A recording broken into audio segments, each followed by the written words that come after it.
Olá, amigos da TV Impacto. Hoje nós estamos recebendo em nosso estúdio a doutora Luciana da Rocha Batista Pessoa, que é mediadora judicial. Seja bem-vinda, doutora.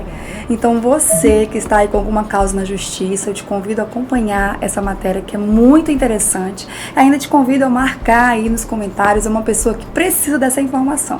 Então, vamos começar. Para começar, doutora, eu queria que você aí trocasse em miúdos com as pessoas que estão nos assistindo qual é a atividade do mediador. Bom, o mediador, ele é uma pessoa imparcial, que está juntamente ao fórum, que está nas comarcas, nos tribunais, para auxiliar as partes que estão em conflitos. Esses conflitos, que de praxe são familiares, eles envolvem uma terceira pessoa que imparcial nessa situação. E as pessoas vão, contam qual é o seu problema, qual é o conflito que está envolvendo eles. Tem toda uma técnica para a gente estar conversando, para a gente estar um determinado tempo também, para a gente conversar e as próprias pessoas solucionarem qual é esse problema, qual é a solução que eles vão dar para esse problema. Eles mesmos vão estar solucionando. O mediador, ele não pode dar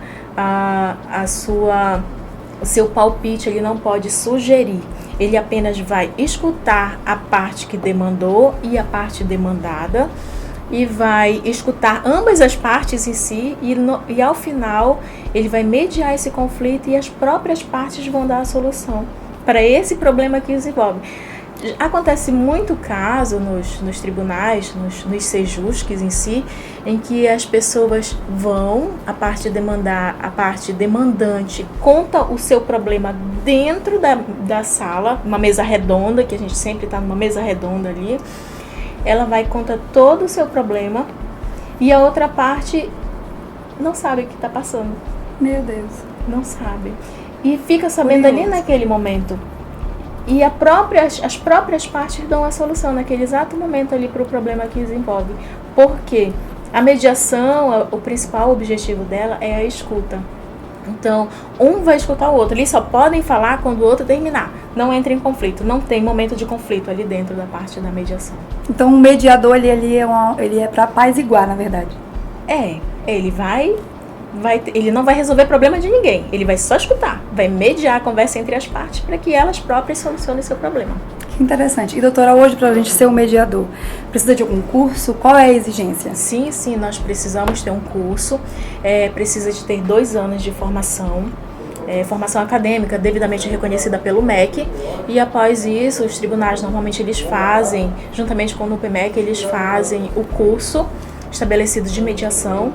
E a pessoa faz esse curso, que é uma demanda de 1 semana aproximadamente. Logo após ele vai para a parte prática, que ele tem que fazer 10 sessões, 10 acordos. E aí depois também fica, de certa forma, a prestar serviços ao judiciário, para que ele possa dar continuidade nessa parte prática. Tá?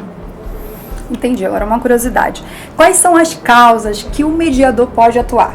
São causas que a gente pode estar envolvendo, principalmente casos de família, em que eles têm um vínculo afetivo. Então, digamos, 2 pais que estão se separando, estão no divórcio. Eles resolvem na mediação o conflito que os envolve. E eles vão ter que definir, digamos, uma pensão alimentícia. Eles têm crianças em comum. E essas crianças vão ligar eles para o resto da vida.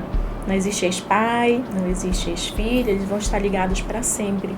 Então, não adianta, se ele não deu certo o relacionamento deles, na verdade deu, até um determinado momento. Mas se não deu certo o relacionamento deles, as crianças não podem sofrer com isso. Verdade. Eles têm que resolver o problema que os envolve naquele momento e para frente.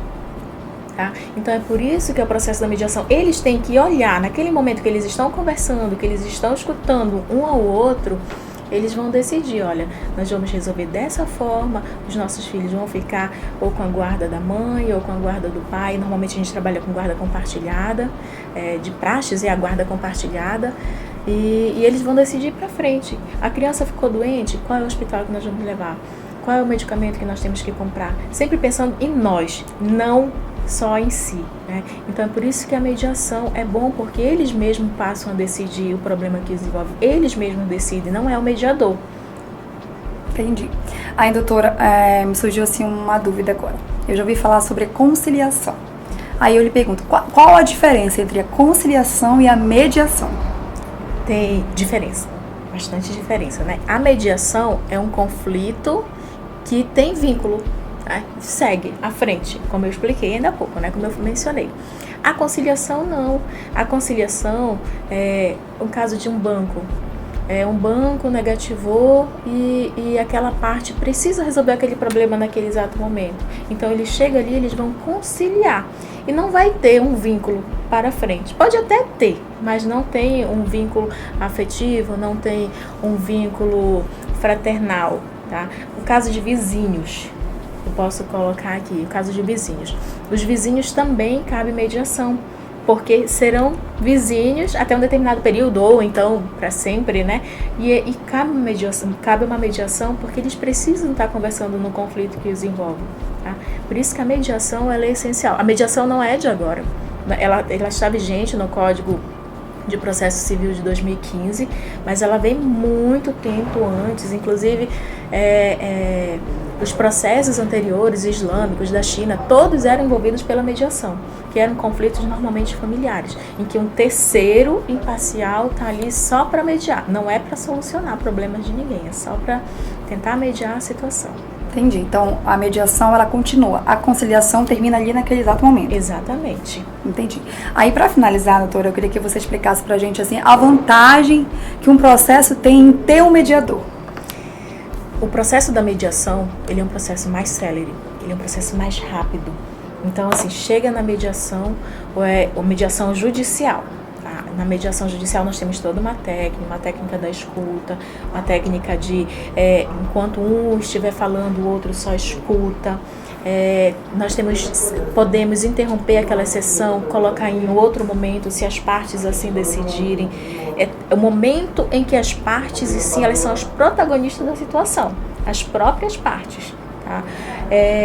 A vantagem dela é porque quando chega ao judiciário, dentro de 30 a 60 dias há homologação judicial. Então não há um desgaste que normalmente as sentenças, a homologação judicial, as sentenças em si, elas demoram de 1 ano, ou então 6 meses, 1 ano, 2 anos, e vai só adiando uma situação. Então as partes elas acabam resolvendo o problema que os envolve, elas conversam entre si e acabam tendo essa conversa, esse diálogo anterior. Então, dentro de 30 a 60 dias, a homologação.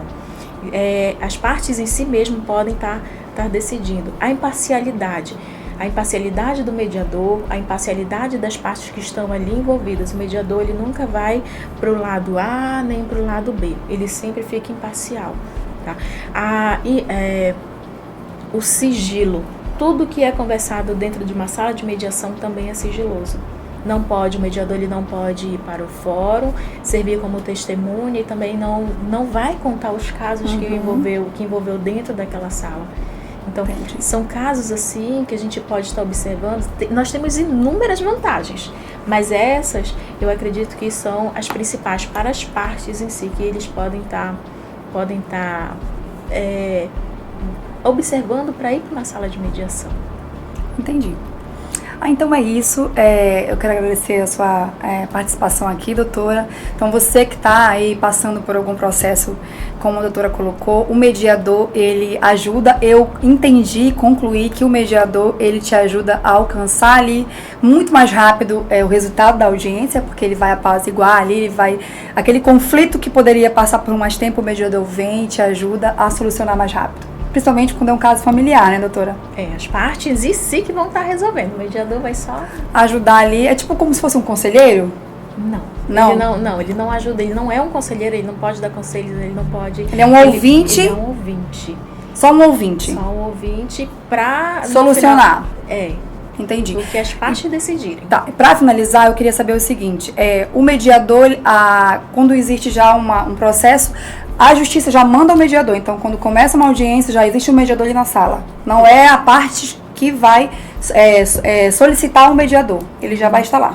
O novo Código de Processo Civil, ele estabelece que de praxes as audiências elas devem passar pela sessão de mediação ou conciliação, a não ser que as partes manifestem o desinteresse em participar dessas sessões. Mas de praxes, hoje em dia, é obrigatório participar das sessões de mediação. Muito obrigada pela sua participação, doutora. Se você quiser colocar alguma considerações finais, você pode aproveitar e falar agora. Eu gostaria de colocar que o mediador em si, ele está para ajudar as partes. Ele não vai dar orientações jurídicas, ele não vai trabalhar como conselheiro, ele vai apenas escutar. Uma das partes principais é a escuta na sessão de mediação. Então, ele escuta, assim como as partes que estão, a parte demandante como a parte demandada, escutam, e eles mesmos vão decidir. E ao final, o mediador vai fazer vai lavrar um termo de mediação ou conciliação, vai encaminhar para o juízo, e isso daí fica satisfatório, porque foram as partes que decidiram. É a situação do ganha-ganha, porque tanto a parte A quanto a parte B, parte demandada e parte demandante acabam ganhando porque eles solucionaram aquele problema, eles entenderam qual é o meio satisfatório para eles. E é diferente de uma audiência com o juiz, em que o juiz vai estar decidindo. Um sempre vai sair perdendo. Na mediação não, os dois saem ganhando. Muito bem. Então é isso. Então você que está nos assistindo, se você conhece alguém que está passando por um processo judicial, marque aí nos comentários e compartilhe. Como você sabe, a TV Impacto sempre levando as melhores notícias para você em primeira mão. Muito obrigada pela sua audiência e até a próxima.